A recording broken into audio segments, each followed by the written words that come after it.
El siguiente programa es familiar, para todas las edades.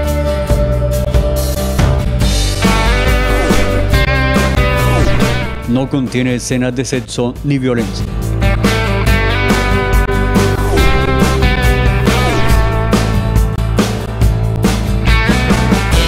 Tele Zapatoca, proyectando la imagen actual.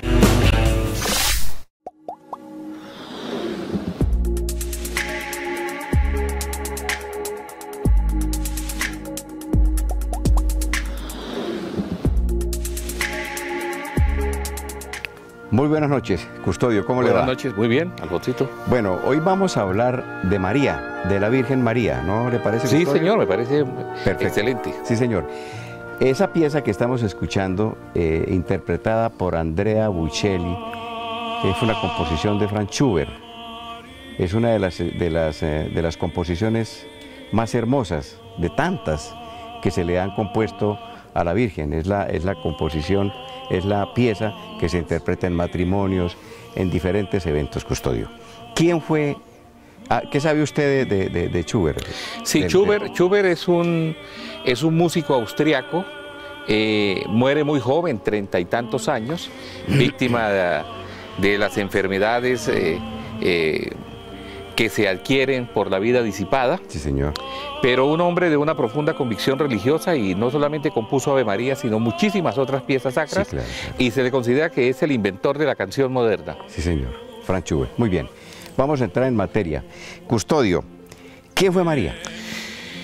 A ver, María es una mujer a la que recurrimos en todos los casos de necesidad, le pedimos a ella, pero es una gran desconocida.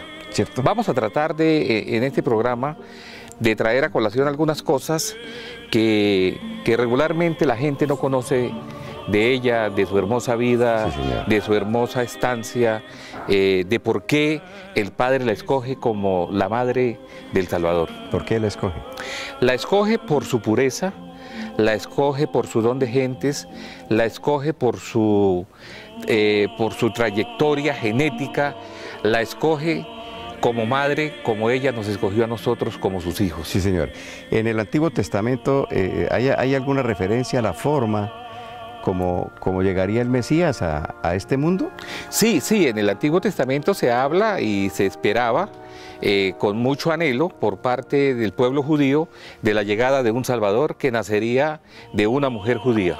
De una mujer. Y era judía, María. Por supuesto que era judía y era descendiente de la casa de David. Sí, señor. Lo mismo que José. Sí, señor. José, el padre. Entre otras cosas, José es el patrono de Zapatoca, ¿no? Sí, señor. Sí, y la tengo iglesia. entendido que la iglesia también está consagrada a Santa Ana y San Joaquín. Sí, no, perdón, yo me equivoqué. No, Ajá. es San Joaquín. Es San Estaba Joaquín. completamente Ok, equivocado. ok. Es San Joaquín. A ver, hablemos un poco de la crianza de Jesús, en donde, pues, por supuesto que la mamá tiene mucho que ver. Entonces, ¿qué tuvo que ver María? ¿Y qué se sabe? Porque es que muy poco se conoce después del nacimiento y de la huida. Sí. Tras la persecución de Herodes, es muy poco lo que se conoce. Sí, regularmente tenemos que irnos a las fuentes de los evangelios apócrifos, que no son reconocidos como canónicos por la Iglesia, pero donde hay toda una serie de antecedentes Sí. y de detalles sobre la infancia de Jesús. Yo supongo que criar al Salvador, que era un hombre, que era un niño, que jugaba con apetencias, con deseos, con travesuras, no fue fácil para la Virgen. A ver, en los evangelios apócrifos, claro, nosotros conocemos lo de los 4 evangelistas, Sí. que son los que tradicionalmente leemos, los que ha cogido lo que hoy se llama la Iglesia de Roma, ¿no es cierto? Sí, los evangelios canónicos. Los canónicos, exactamente. Pero dentro de esos apócrifos, ¿qué ha rescatado, qué ha recabado Sí, en lo que tiene que ver con la Virgen María? Bueno, con la Virgen María, como le decía yo en un comienzo de este programa, es una gran desconocida. Es tan desconocida que se lee que en alguna parte que los ángeles decían, ¿y quién es esa mujer? Porque no se sabía realmente quién era ella. Ella, el Padre en su gloria quiso que se mantuviese oculta. La Virgen María en vida no hizo ningún milagro, no tuvo ninguna proyección dentro de la construcción de la nueva iglesia y se limitó a eso, a ser la madre del Creador, del Salvador, a educarlo en la medida de sus posibilidades, a protegerlo y a darle los cuidados que toda madre amorosa le da a su hijo. Bueno, nace Jesús en Belén. Nace en Belén. Bueno, de niño, Belén sufre la agresión de Herodes. Sí, señor. Porque nació un rey y entonces él tenía que destruir, se dedicó a eliminar a los niños. Entonces se programa la huida de Belén. ¿Cómo es? Sí, ellos reciben a través de un ángel que les indica que deben irse y ellos marchan a Egipto. Sí, señor. Allí existe una iglesia todavía en el Cairo. Sí, señor. En las afueras del Cairo, en el barrio cristiano, sí, donde se dice que estuvo José, María y Jesús, sí, siendo muy niño. Y hay muchas anécdotas y hay muchas cosas que se dicen al respecto de ese viaje. Ellos hacen una travesía y tienen que pasar por desierto, ¿o no? Por desiertos terribles, infectados de asaltantes. A propósito, hay una, yo lo considero más leyenda que otra cosa. Sí. ¿Cómo es la leyenda de Dimas, el ladrón aquel, el buen ladrón que se encuentra con Cristo allá en el monte, en el sacrificio final? Dimas, ¿cómo es que Dimas y Cristo tuvieron un encuentro cuando niños? Sí, dentro de las visiones de la beata Emmerich, ella relata que en ese periplo, huyendo de la matanza de los inocentes, se topan a boca de jarro con una banda de asaltantes de caminos muy brutal, muy cruel, que no solamente asaltaba, sino que vejaba y hasta asesinaba a los viajeros. Pero el jefe de la banda, dice la leyenda, cuando vio al niño Jesús, a Jesús de meses, sintió algo extraño y dio órdenes a sus hombres de que no les hicieran ningún daño, que por el contrario les brindaran toda la ayuda y les dieran agua y alimentos y les dieran un sitio donde descansar. Y ordenó incluso que le prepararan un baño al niño. A Jesús, que estaba pues con los calores del desierto y el sofoco propio de un viaje terrible en esa época, en mulos, en asnos y a pleno sol. Sí, señor. Bañan al niño Jesús y al hombre se le ocurre decirle a la madre de un niño leproso que había allí, más o menos de la edad de Jesús, un poquitín mayor, que bañara a ese niño leproso en la agua donde acababan de bañar este otro niño, sin saber que era el Salvador de la humanidad. Y dice la beata Emmerich que las costras de Dimas, que es Dimas, sí, el ladrón bueno, se cayeron y salió resplandeciente y limpio como un sol. Curó al niño. Esa agua curó al niño. Eso está escrito en una obra de la beata, una beata, es alemana ella. Sí, señor. La beata Emmerich. Bueno, la beata sí. Emmerich, ya hablaremos de ella. ¿Pero eso es novela, Custodio? Esos son visiones. Son visiones. Son visiones que ella tuvo, visiones muy acertadas, sí, donde a veces no coincide con la tradición. Y el escritor brentano, que era un hombre muy cercano a Goethe y a Schiller, sí, es el que durante 10 años escribe todo lo que esta buena mujer iba diciendo, sí, sobre la Virgen María, sobre Jesús y sobre algunos otros aspectos muy puntuales dentro de nuestra fe cristiana. Sí, señor.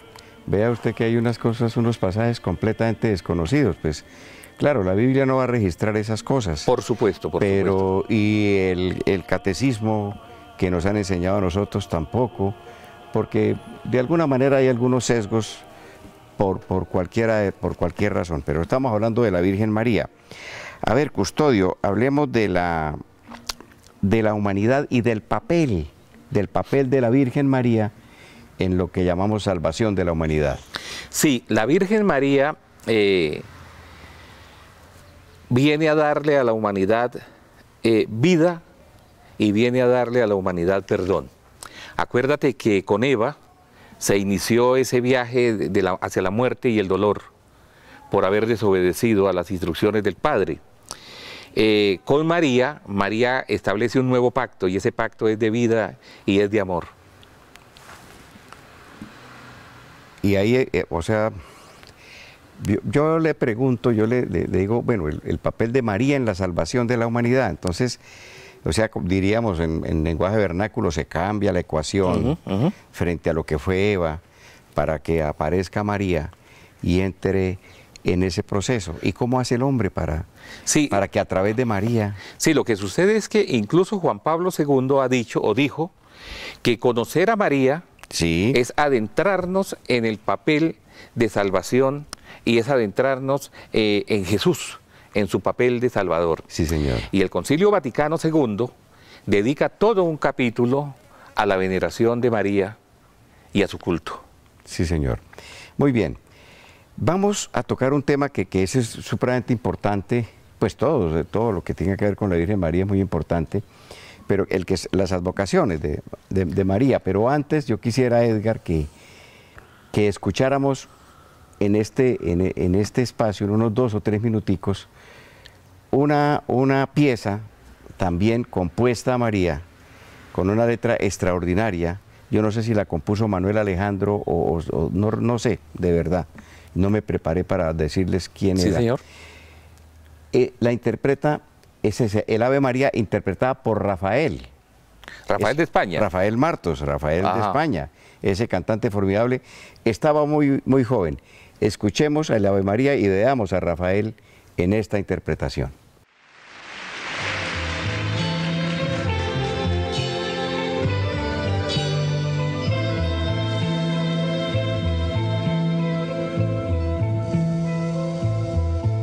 Es verdad que hace tiempo que te tengo en el olvido, que ni rezo,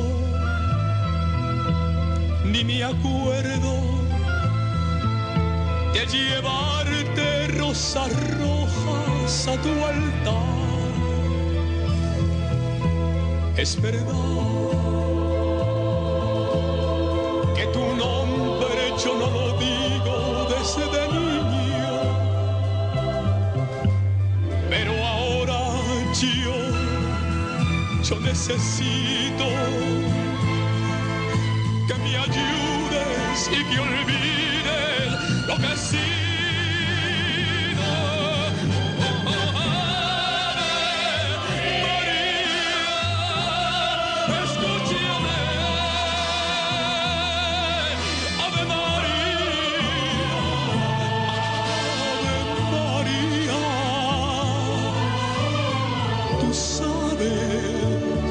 Tú sabes que yo la quiero y es todo lo que tengo.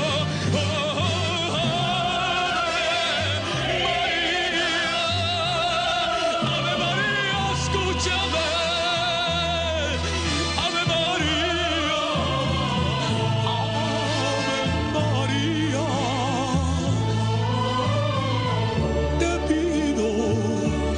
yo te pido que no termine en nuestro amor, en nuestro amor.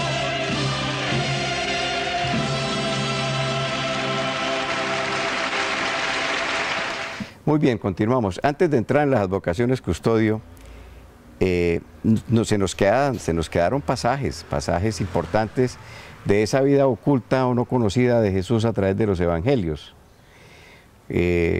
Escasamente hay unas pinceladas cuando el niño aparece a los 12 años en el templo, se pierde, lo presentan, luego se pierde y aparece ante los doctores de la ley. Pero ¿qué pasa entre el nacimiento, la huida a Egipto y esos 12 años? ¿Qué pasa ahí?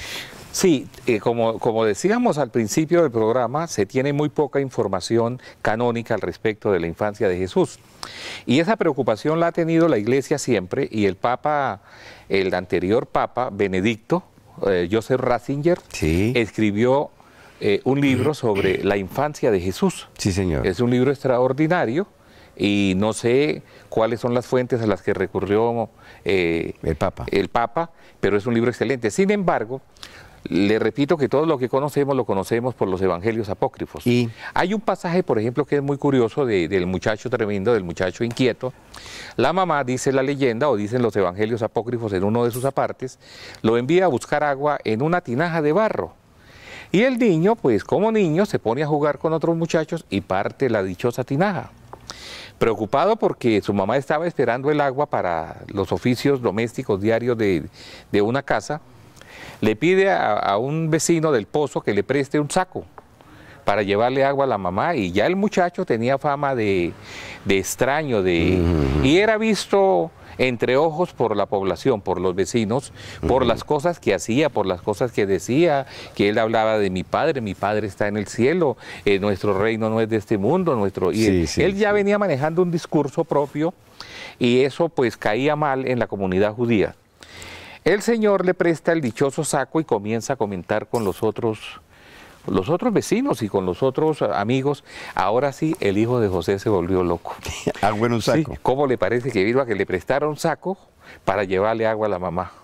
Y está hablando de eso cuando pasa el muchachito con el saco hasta la mitad de agua sin que se le regara una sola gota.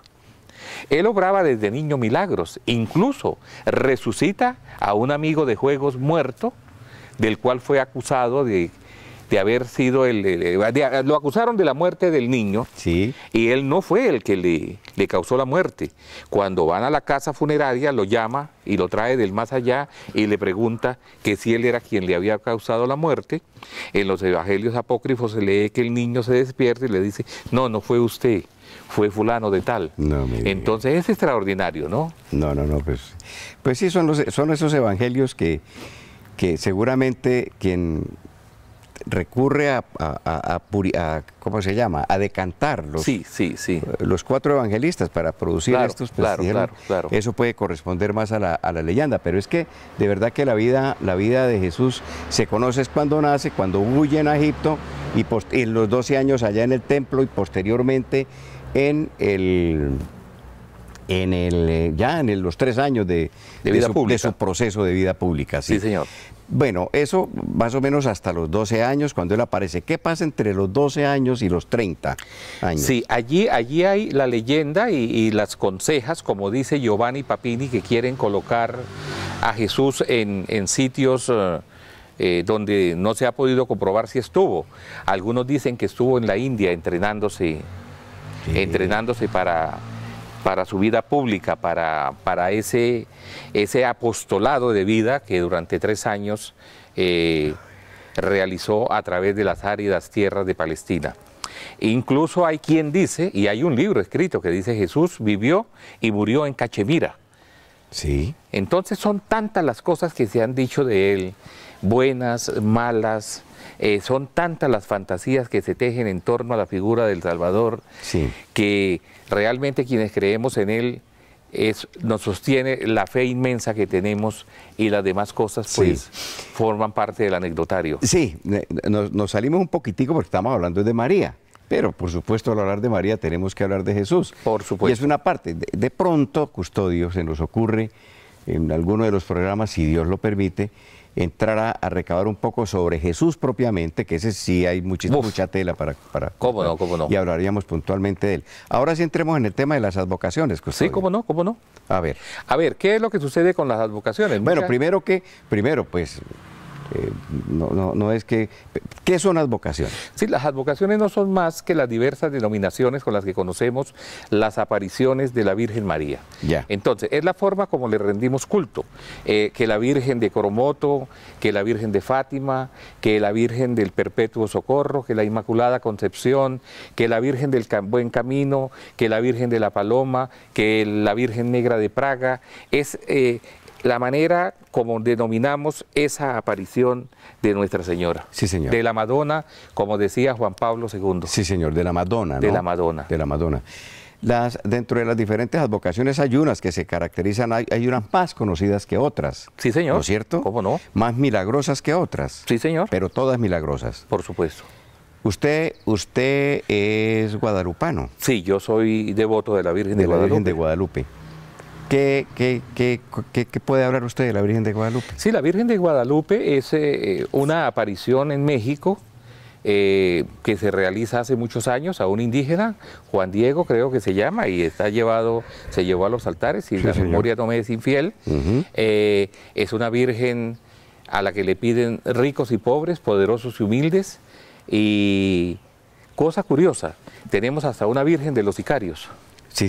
En la imaginación... El imaginario colectivo, sí, el colectivo ha llevado a crear una virgen que protegería y guiaría la mano de aquel que sale a quitar la vida a su semejante.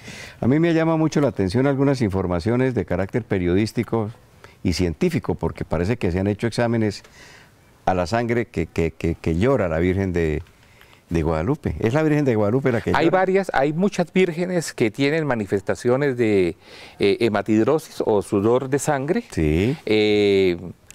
movimientos incluso de los ojos, rayos de luz misteriosos que se ven, y allí sí es muy importante que eso lo veamos con los ojos de la fe. Sí, la fe es muy importante. Bueno, son muchas las advocaciones, ¿no? La María Auxiliadora, la Virgen de Fátima. Del Perpetuo Socorro. Hablemos un poquito de Fátima, que ahora que si le toco el tema de Fátima, que no se me vaya a olvidar hacerle una pregunta relacionada con Juan Pablo II, pero hablemos de Fátima. Sí, la Virgen de Fátima es una aparición que se da en Portugal a 3 pastorcitos. Sí. Estuvo envuelta dentro de un escándalo porque no se creía. El obispo del lugar dijo: necesito una prueba. Díganle a la señora que necesito una prueba. Se congregan infinidad de personas en el sitio donde los pastores habían visto a la Virgen. Llueve, durante toda la noche llueve, sigue lloviendo durante el día. Los curiosos, los fieles, los que estaban allí, estaban casi enterrados hasta los tobillos en barro. De repente, Lucía o una de los pastores les dice a todos que cierren los paraguas, y misteriosamente cesa de llover y sale un sol hermoso, un sol precioso, y en pocos minutos el piso se seca y las ropas de todos se secan. Los científicos que han analizado ese fenómeno dicen que se necesitaría la luz y el calor de 1000 soles para que eso hubiese ocurrido. Sí, secar el piso. Secar el piso, las ropas, y dejar a llover. Y ese sol dicen que era un sol que casi se detuvo. Aunque ya hablaremos de si el sol se puede detener o no se puede detener cuando hablemos de Jesús. Sí. Lo cierto es que ha sido muy controvertido lo de la aparición de Fátima, porque allí se habló de 3 secretos. 2 se dieron a conocer, y uno, Lucía, que era la depositaria del secreto, pidió que hasta 1960 o hasta su muerte se diera a conocer el 3er secreto. Juan Pablo II la visita, dar a conocer el 3er secreto, no permite a ver, dentro de la programación que había para la entrevista con Sor Lucía, que aún estaba viva, él no quiso estar con ella solas precisamente para evitar comentarios, porque se decía que el 3er secreto era un secreto de muerte y destrucción, del fin de los tiempos, de la parusia, y al parecer el 3er secreto no es otra cosa, muy grave, por cierto, que habla de un problema gravísimo que se va a presentar a nivel de la Iglesia Católica Romana, de una apostasía que va a dividir la humanidad nuevamente en dos. Más de lo que más de lo que estamos divididos. El Papa Juan Pablo II, un mariano militante, achaca la salvación o sea, haber sobrevivido al atentado de Ali Gueca, que le dispara en la plaza de San Pedro. Ese era el tema que quería tocarle cuando le dije que quería mencionar el caso de Juan Pablo II. ¿Por qué Juan Pablo II? La pregunta mía, bueno, ya va usted, era preguntarle, ¿por qué Juan Pablo II pone una bala, una bala en la corona de la Virgen de Fátima? ¿Por qué? Sí, esa era... el turco Mehmet, como se conoce, era un miembro de una banda terrorista conocido como los Lobos Grises en Turquía, y va hasta el Vaticano y le dispara a escasos metros en la plaza de San Pedro con una pistola 9 milímetros Parabellum Browning, high power. Le dispara en 4 oportunidades. Mortales, esos mortales, los disparos son mortales. Le da en una mano, en el brazo, y 2 en el estómago. Una bala de esas, que milagrosamente no tocó órganos vitales, pero que tuvo al Papa al borde de la muerte, está dentro de la corona que él le ofrece a la Virgen de Fátima. Sí, señor. como agradecimiento, Sí, señor. Muy bien. Hay un pasaje de la Virgen, dan dos saltos, pues. Ya dijimos que después de la aparición del niño Jesús en el templo con los doctores de la ley, pues se supone que él se fue hacia Oriente. Bueno, dio usted una explicación. Vamos a dar un salto, Custodio, porque estamos hablando de María, no de Jesús. María acompañando a Cristo en el último sacrificio, en la cruz. Y Jesús le da unas instrucciones a Juan. Sí. ¿Cómo es? Sí, acuérdate que a Jesús lo crucifican un sábado.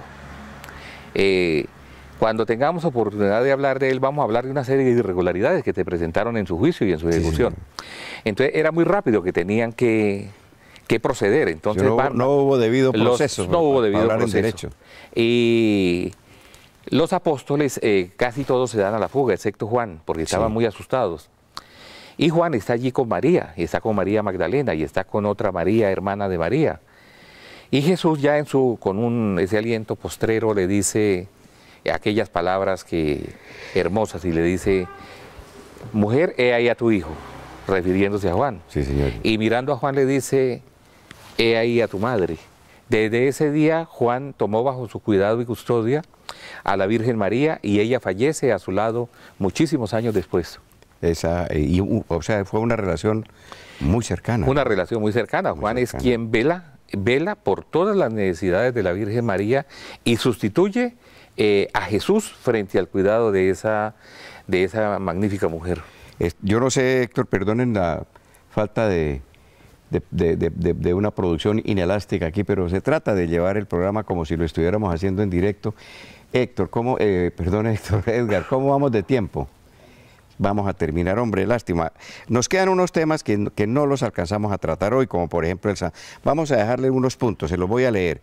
El santuario de Loreto, la dormición de la Virgen, los papas marianos, el desconocimiento de la Virgen, de su imagen, por parte de los cristianos no católicos, y las opiniones que otras religiones tienen sobre la Virgen. Creo que nos da esos temas para un siguiente programa. Vamos a tratar de presentarlo porque no tenemos sino media hora. Sí, pero sí no podemos irnos sin hacer alguna recomendación desde el punto de vista literario. Vamos a hablar de libros que tengan que ver con la vida de María. Sí, hay un libro, Custodio, que se llama, y usted mencionó ya a ese personaje, a la beata Ana Catalina Emmerich. Sí, señor, ¿cómo no? Ella escribió, a raíz de las visiones de ella, se escribió La vida oculta de la Virgen María. La escribió, fueron las visiones de la beata Ana Catalina Emmerich. Es una monja agustina, ¿sí? ¿No es cierto? Sí, inválida y estigmatizada. Sí, señora, sí, señor. Ella era inválida y vivió en la época, ella nació en el 74, murió en el 24, en el año 1774, muere en 1824, en plena época del Imperio Bonapartista. Sí, y Napoleón en aquella época interviene los conventos y exclaustra a las monjas. Sí, señor. Por eso ella tiene que irse a vivir a un pueblito y allí comienza a tener estas visiones que el escritor brentano, quien mencionamos antes, toma nota muy rigurosa. Y yo quiero recomendar... entonces, la vida oculta de la Virgen María. Sí, yo quiero recomendar el Tratado de la verdadera devoción de la Santísima Virgen de San Luis María Grimión de Montfort. Es un libro extraordinario donde podemos conocer muchos detalles de la vida de la Virgen María. Muy bien. Entonces, el próximo viernes vamos a continuar con el tema de la Virgen María. Custodio. Muchísimas gracias por acompañarnos, los esperamos la próxima semana para continuar hablando de lo divino y de lo humano, Dios mediante.